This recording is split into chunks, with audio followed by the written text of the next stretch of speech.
At Elephants World, every day is a Lenam day for our baby elephants, Saiyok and Norgel. Saiyok is smart and already figured out she can drink from the hosepipe by herself.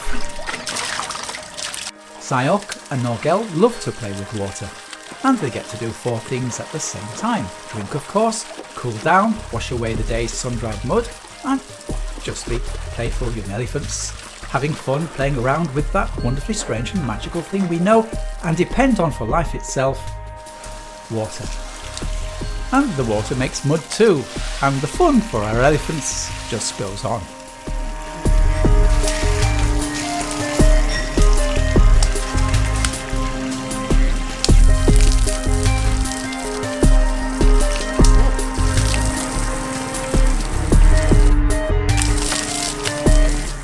After shower time is over, Muay Thai, Boyo and Sayok's excellent Mahout, takes them back to the shade of the elephant nursery again.